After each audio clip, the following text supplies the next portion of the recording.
Assalamualaikum warahmatullahi wabarakatuh. Hai teman-teman, perkenalkan nama saya Siti Asisa Arif dari kelas 11 penguasaan mutu 1 asal sekolah SMK SMTI Makassar. Di sini saya ingin menjelaskan tentang teks ceramah. Kalian pasti sudah tidak asing lagi dengan kata ceramah. Jadi, teks ceramah adalah teks yang berisi pemberitahuan atau penyampaian informasi yang bertujuan untuk memberikan nasihat atau petunjuk-petunjuk kepada pendengarnya. Nah, adapun ciri-ciri teks ceramah. Ada beberapa ciri-ciri teks ceramah yang membedakan dari teks yang lain, yaitu ada suatu pengetahuan untuk dijelaskan atau diinformasikan kepada pendengar. Biasanya disampaikan oleh seseorang yang ahli atau dianggap pakar dalam bidang ilmu yang diceramahkan, merupakan keterampilan berbahasa satu arah. Pembicara berdiri di depan orang banyak untuk menyampaikan materi, sementara pendengar hanya menyimak saja. Ada ajakan atau persuasi untuk mengubah sikap atau tindakan terkait materi yang dibicarakan, berisi argumen, fakta, atau data untuk memperkuat topik yang dibicarakan. Terkadang bisa menjadi dua arah jika pembicara membuka kesempatan tanya, jawab, atau diskusi. Nah, ada struktur teks ceramah. Lalu, bagaimana susunan teks ceramah yang baik dan benar?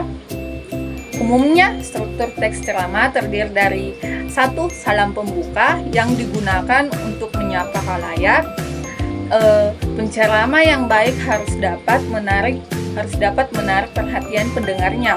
2. Ada pembuka, berisi pengenalan isu berupa deskripsi ataupun dahuluan terkait topik yang akan dibahas. Yang ketiga, berupa rangkaian argumen, pendapat, disertai fakta-fakta yang menjelaskan isu tertentu. Yang keempat, ada penutup, berupa penegasan kembali atas pertanyaan-pertanyaan sebelumnya atau kesimpulan dan saran jika ada. Yang kelima atau yang terakhir, ada salam penutup, setara dengan salam pembuka, berarti mengakhiri pembicaraan dengan kata penutup. Dan selanjutnya ada kaidah kebahasaan teks ceramah. Ada beberapa kaidah kebahasan yang biasanya digunakan untuk menyusun teks ceramah, yaitu yang pertama, menggunakan kata sapaan, misalnya selamat pagi, siang, sore, dan sebagainya. Yang kedua, memakai kata ganti orang pertama tunggal dan kata ganti orang kedua jamak sebagai sapaan. Contoh kata ganti pertama, saya, aku, kami. Contoh kata ganti orang kedua jamak, anak-anak, hadirin, bapak-bapak, ibu-ibu, saudara-saudara, dan lainnya. Yang ketiga, menggunakan kata yang menunjukkan sebab, akibat, atau argumentasi. Contohnya, dengan demikian akibatnya, oleh karena itu, maka, dan lain sebagainya. Yang keempat, sering memakai kata kerja mental seperti memprihatinkan, memperkirakan, berpendapat, diharapkan, dan lain-lainnya. Yang kelima, memakai kata persuasif untuk mengajak seseorang seperti sebaiknya, hendaklah, seharusnya. Yang keenam, memakai kalimat imperatif untuk melarang atau meminta seseorang melakukan sesuatu seperti jangan, coba pahami, dan lain-lainnya. Selanjutnya ada unsur-unsur teks ceramah.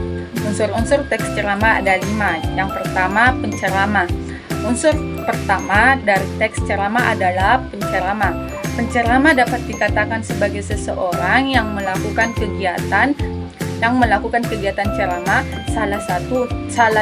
Salah satu untuk menjadi penceramah, seseorang tersebut harus memiliki ilmu pengetahuan yang luas tentang materi yang disampaikan kepada para pendengar. Yang kedua, ada pendengar. Unsur yang kedua dari teks ceramah yaitu pendengar. Pendengar sendiri merupakan penerima nasihat-nasihat dari penceramah untuk mendengarkan ceramah. Siapa saja bisa menjadi pendengar dari suatu ceramah tanpa batas status sosial, umur, jenis kelamin, latar belakang, dan lain sebagainya. Yang ketiga ada materi. Unsur yang ketiga dari teks ceramah adalah materi. Materi yang akan disampaikan pada saat ceramah biasanya berangkat dari ajaran dalam suatu agama. Yang keempat ada metode ceramah. Unsur yang keempat dari teks ceramah adalah metode ceramah. Metode ceramah sendiri dapat diartikan sebagai cara yang digunakan seseorang penceramah untuk menyampaikan materi. Metode ceramah ini memiliki 4 jenis, diantaranya yaitu impromptu, yakni metode ceramah tanpa persiapan. Penceramah yang menggunakan metode impromptu biasanya sudah memiliki jam terbang atau pengalaman yang cukup tinggi, sehingga sangat menguasai materi dan mampu membuat suasana menjadi lebih hangat, dan ada menghafal, yakni metode ceramah yang dilakukan dengan persiapan. Metode ini sering juga disebut metode penyampaian dengan cara menghafal. Yang ketiga ada membaca naskah, yakni metode ceramah yang dilakukan dengan menyampaikan apa yang tertulis dalam naskah secara lengkap. Yang keempat ada extemporan, yakni metode ceramah yang hanya menuliskan pokok-pokok pikiran atau materi inti saja. Hal ini digunakan sebagai pengingat urutan materi dalam ceramah. Unsur yang kelima ada media ceramah. Unsur yang kelima dari teks ceramah adalah media ceramah. Media ceramah sendiri dapat dipahami sebagai seperangkat alat yang dapat dimanfaatkan untuk menyampaikan materi kepada pendengarnya. Adapun contoh yang saya akan bacakan tentang teks ceramah. Kita menggunakan HP karena kita tidak menghafalnya. Contohnya yang berjudul tentang tepat waktu. Assalamualaikum warahmatullahi wabarakatuh. Salam sejahtera untuk kita semua. Senang sekali dapat melihat Bapak, Ibu, Saudara sekalian dalam keadaan sehat dan ceria. Di hari yang cerah ini, mari kita senantiasa bersyukur kehadirat Tuhan Yang Maha Esa. Pada kesempatan kali ini, izinkan saya menyampaikan mengenai budaya tepat waktu. Ketika saya berkesempatan studi banding di Jepang, salah satu yang menjadi perbedaan paling menonjol antara budaya di Jepang dan di negara lain termasuk Indonesia adalah ketepatan waktu. Di sana, semua orang menghargai ketepatan waktu. Bila mengadakan pertemuan, tidak pernah molor. Beda dengan di sini. Bukan maksud saya ingin menjelekkan atau merendahkan kita. Ambil contoh yang baik dan menjadikannya sebagai refleksi atas kehidupan kita sehari-hari. Marilah kita sama-sama ubah kebiasaan jam karet.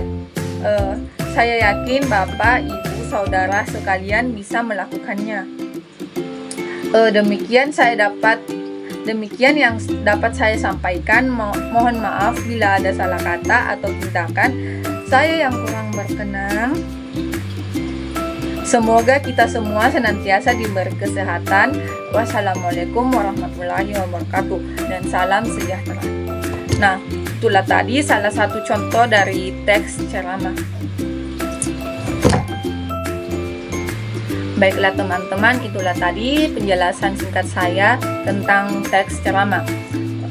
Jika bila ada salah kata, mohon maaf, atau jika bila ada okos-okos sedikit, mohon maaf karena kita orang Makassar, jadi ya pasti kalian mengerti kalau ada okos-okos sedikit. Jadi oke, sekian dan terima kasih. Bye bye.